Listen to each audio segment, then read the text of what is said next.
Hello everyone, and welcome to my channel. I'd love it if you could leave a comment letting me know where you're listening from around the world. Also, don't forget to like and subscribe if you're enjoying this video. Story 1. I grew up in northwestern New Mexico, not far from the Navajo reservation. Our ranch sat on dry, cracked land, surrounded by acres of open desert, thorny brush, and the kind of silence that gets under your skin after dark. My name's Mason, and this happened when I was 16. My brother, Tyler, was 2 years older, and everything I wasn't: loud, fearless, fast on a dirt bike, and always dragging me into trouble. We weren't just brothers. We were best friends. Most nights, we'd be outside racing our bikes, watching the stars, or daring each other to walk out to the old cattle fence where the coyotes howled. That summer, something changed. It started with a smell, something rotten, like meat left out too long, drifting across the dry wind some nights. My dad blamed a dead animal. My mom burned sage and whispered prayers in the hallway. But Tyler and I, being idiots, we laughed it off.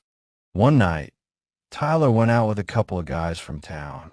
They were going to ride deep into the desert, where the land flattens out and the wind sounds like whispering voices if you sit still long enough. I remember he tossed me his usual cocky grin before leaving. "Don't wait up," he said. He never came home. By morning, his friends had already returned, but not Tyler. They said he went off alone, trying to jump some old washout, and didn't come back. At first, no one panicked. Tyler had done that before, gone off and come back dirty, bruised, and smiling like an idiot. But this time, the sun set and he still wasn't home. The search lasted 3 days.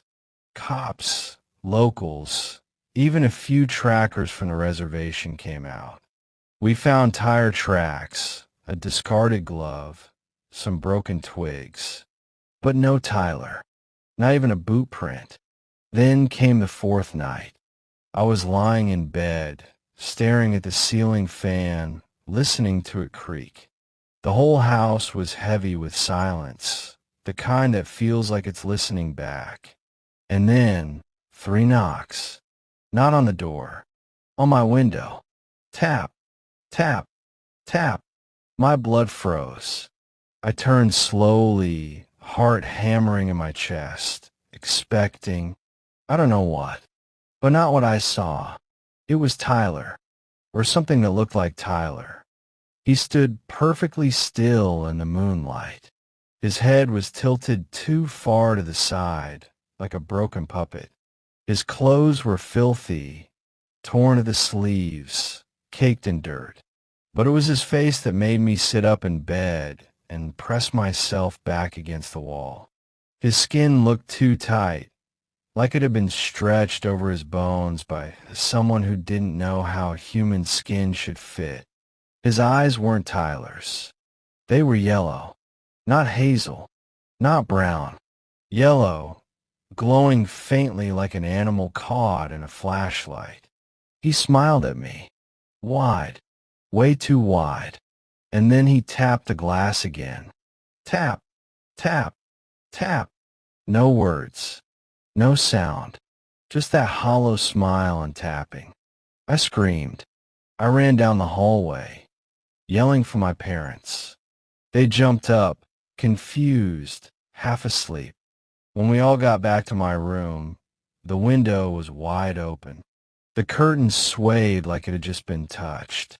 But the thing that looked like Tyler was gone. I didn't sleep that night. None of us did. The next morning, a deputy found Tyler's dirt bike in a ravine about 7 miles from the ranch. It was twisted, half buried in sand, the tires torn up like claws had ripped them. Nearby, they found blood, Tyler's, confirmed later. His shirt was hanging from a mesquite branch, slashed down the middle, but no body. They called off the search, closed the case, but it wasn't over. Over the next few weeks, I started seeing him out in the fields, near the barbed wire fence, in the barn, always just far enough to make me question it, just long enough to disappear before anyone else could see. He never came close again, but I always knew he was there, watching. One night, a neighbor's dog went missing, then a second, then they found the bones, cleaned, arranged in strange shapes. People started whispering. Navajo elders came by, uninvited, and spoke to my parents in hushed tones. I only caught one phrase, Skinwalker. I didn't know what that meant then. I wish I still didn't.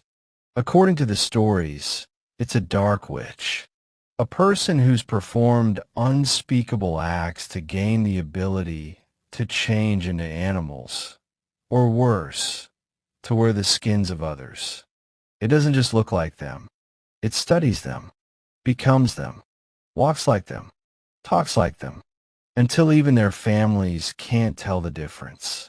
But there's always something off. I never saw it clearly again. But sometimes, late at night, I'd hear scratching along the side of the house. Soft, measured, or the tap, tap, tap on my window.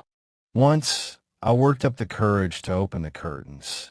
No one there, but pressed into the glass was a handprint, long fingers tipped with what looked like claws. I closed the curtains. Haven't opened them at night since. My parents eventually sold the ranch and moved into town. They said it was too painful, too many memories. But I think they were scared too. We don't talk about Tyler anymore. He was never found, never buried. But every now and then, especially when the wind's just right and the desert goes quiet, I hear it. Tap, tap, tap. And I know he's still out there. Or something wearing his skin. Story 2. I've been driving trucks for nearly 13 years. You learn to love the road, or at least learn how to live with it. Empty highways at 2 a.m., gas station coffee that tastes like motor oil, lonely motel beds with paper-thin walls. But there are certain stretches of land, places the locals never talk much about, where the road doesn't feel empty, where it feels watched. This happened 5 months ago. I was on a delivery run from Colorado to Phoenix, hauling refrigeration units for some tech company.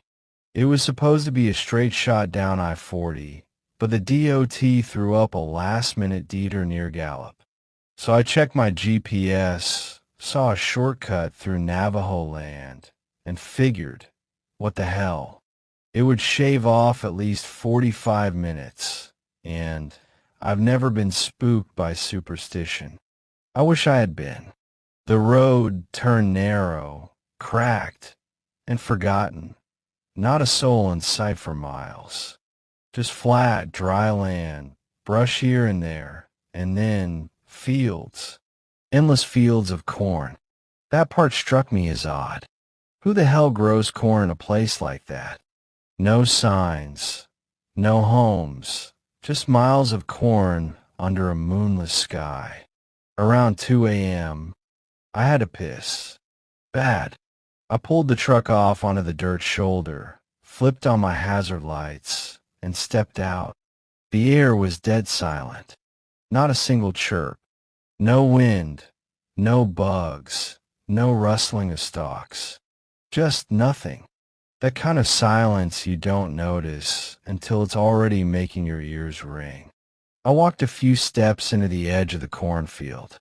The truck's taillights cast a faint red glow over the first few rows, but beyond that, it was black as tar.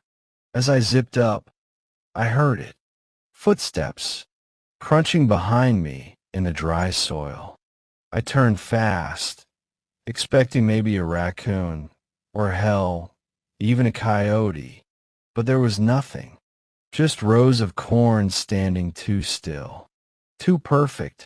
I scanned with my phone's flashlight, sweeping the stalks. Still nothing. Then I heard a slow breath. Not mine. Deeper. Ragged. Human. Before I could say a word, he stepped out. Or it did. At first, I thought it was a man. But now, I'm not sure it ever was. Tall. At least 7 feet. Maybe more. Lanky, like he hadn't eaten in weeks, with limbs that hung too low, knobby joints bent at strange angles. His skin was a pale grayish color, dry like old leather, and stretched too tight over his bones. Draped over his head was a mangy coyote pelt. Its snout hung limply between his eyes, and its dead ears twitched like they still heard something I couldn't. He didn't speak, just stared at me, expressionless, unblinking. I was frozen. My legs wouldn't move. It was like my brain couldn't decide whether to scream or pray. So I did the dumbest thing imaginable. "Hey man, you okay?" That's when he opened his mouth. And I swear to God, my voice came out. "Hey man, you okay?" Same tone, same hesitation, same crack in the voice. It was like hearing a recording of yourself when you weren't expecting it, but twisted, deeper, almost mocking.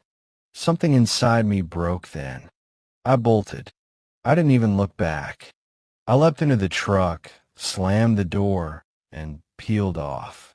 Gravel and dust flew everywhere as I sped down that dirt road, wheels skidding. Then I made the mistake of checking my side mirror. It was chasing me, on all fours. It wasn't running like a man anymore. It was galloping like some giant predatory animal, limbs jerking too fast, its back arching and snapping with every stride. The pelt on its head flapped in the wind, and I caught a glimpse of its face beneath. It looked like me. Not entirely. Like someone had tried to carve a mask of my face from memory, but missed the details. Too wide a smile. Eyes too far apart. My face stretched over something else entirely. The truck hit a cattle guard. One of those grated metal barriers laid into the road to keep livestock from crossing. The creature stopped instantly. Just stopped. Dead still. One leg in the air like it had frozen mid-stride. And then it stood upright again. Slowly. Almost gracefully. It just watched me drive away. Even as I disappeared down the road, it stayed there. Motionless. I didn't breathe until I was 15 miles out. Not until the cornfields gave way to empty scrubland. Not until the stars reappeared in the sky and the normal night sounds came back. I made it to Phoenix by morning. Didn't stop once. I told my dispatcher I'd never take that route again. Didn't explain why. Didn't need to. He just nodded. Said, "Yeah, I wouldn't either." I've driven through all kinds of places since. Mountains, deserts, backwoods, industrial towns. But I still think about that cornfield. And I always keep my windows rolled up. Even when it's 110 degrees and the A/C's busted. Because I know what I saw. And I know it's still out there. Waiting behind those stalks. Wearing someone's skin. Maybe even mine. Story 3. 3 years ago, my friends and I went camping just outside Flagstaff, Arizona, deep into the pines where the trees crowd the sky and the silence sits like dust on your skin. We were 4 in total. Me, Jake, Marcus, and Brian. We were all in our 20s, mostly just bored with our routines and desperate for a break that didn't involve screens, deadlines, or city noise. The trip was Brian's idea. He'd found an old, overgrown trail that led to an abandoned ranger station near a clearing. No cell reception, no marked paths, no signs of civilization for miles. Perfect. Before we reached the site, we stopped at a rundown gas station on the edge of town. The kind of place with flickering lights and shelves covered in decades-old dust. The old man behind the counter, skin like tanned leather and eyes milky from cataracts, said something strange when he saw our supplies. "Don't build a fire," he muttered while bagging our snacks. Jake laughed. "What are we supposed to do? Sit in the dark and hold hands?" The old man didn't laugh. He leaned in close, close enough that I smelled the stale tobacco on his breath. "Things are drawn to the flame," he said. "Old things." We laughed it off. Of course we did. That's what you do when locals say spooky things near forests. It's part of the experience. We reached the clearing just before dusk. It was beautiful in a kind of eerie, forgotten way. The trees were massive and gnarled, leaning in like they were trying to listen. The ranger station was little more than a pile of rotting wood, overtaken by vines and moss.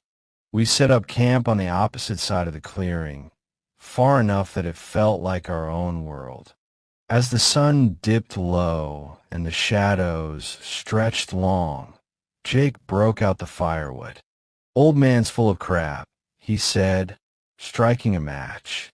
"What's camping without a fire?" The flame caught quickly, sending sparks into the dark. We sat around it, passing drinks, roasting marshmallows, and joking about skinwalkers and ghost stories.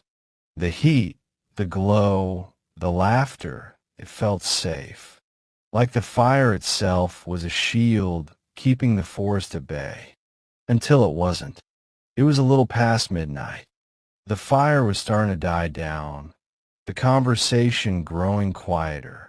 That's when we noticed him. A man, standing just outside the fire's glow. We hadn't heard footsteps. No crunch of leaves. No snap of twigs. He was just there, as if he'd been standing in the dark the whole time, waiting for us to notice him. He stepped forward into the light. He looked human, but not in the way a person should. His face was too perfect, symmetrical like a wax sculpture. His skin looked stretched, like something pulled too tight over a frame. No pores, no stubble, no eyebrows. And his eyes, they didn't blink. Not once. His smile was fixed, thin, unmoving, like it had been painted on. "Mind if I join you?" he asked. His voice was calm, polite, but empty, like someone who had learned human speech from a manual. Jake, always the joker, chuckled and tossed him a beer. "Sure, man. Grab a seat." The stranger didn't sit. He didn't open the beer. He just stood at the edge of the circle, his eyes moving slowly from one of us to the next. He looked at Marcus, then Brian, then Jake, then me, not scanning, staring, holding eye contact like he was burning something into memory. The fire popped. A coal jumped onto Jake's boot, and he yelped, laughing it off. When we looked back up, the man was gone. No footsteps, no sound, nothing. We all looked at each other, nervous laughter trying to mask something none of us wanted to admit. We were scared. "Guy was weird," Brian muttered. Jake shrugged. "Locals are always weird." Then Marcus pointed to the ground. There were footprints. Not the kind you'd expect from boots or bare feet. Hooves.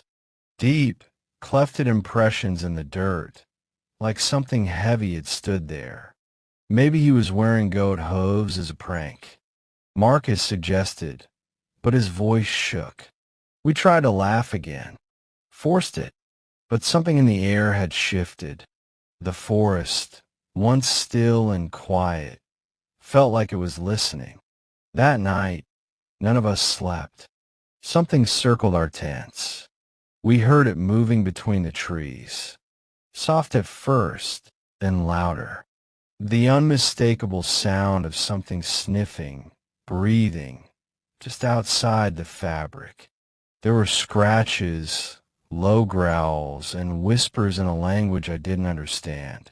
Not even words, really, just sounds that didn't belong in the mouth of anything human. At one point, I swear I saw a shadow through my tent wall.